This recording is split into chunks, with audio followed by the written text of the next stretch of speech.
9 ans après le soulèvement populaire de 2011 en Tunisie, de nombreuses personnes commémorent encore cette journée spéciale qui a changé le cours de l'histoire du pays.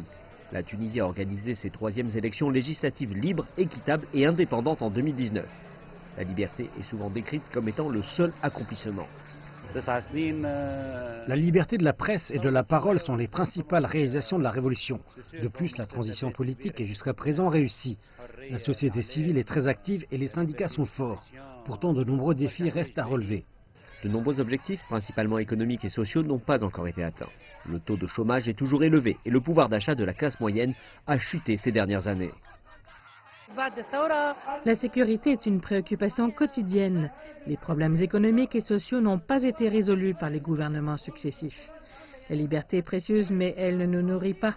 Tout est plus cher, comme la nourriture, l'eau, l'électricité, les soins de santé et les services en général.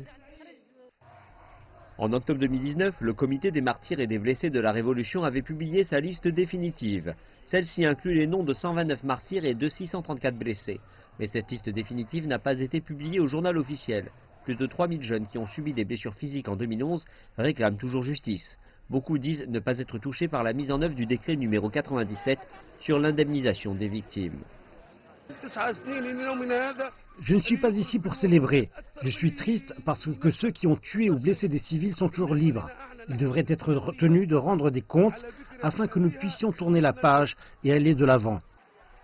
En 2011, de nombreux policiers sont morts dans l'exercice de leurs fonctions. Le ministère de l'Intérieur a déclaré qu'il chercherait à garantir les droits de son personnel et à les faire figurer parmi les martyrs et les blessés de la Révolution. Le président tunisien Kais Saïed a promis de réaliser les principales demandes de la Révolution, la liberté, le travail et la dignité, dans ce qu'il décrit comme étant le cadre de la Constitution avec légitimité.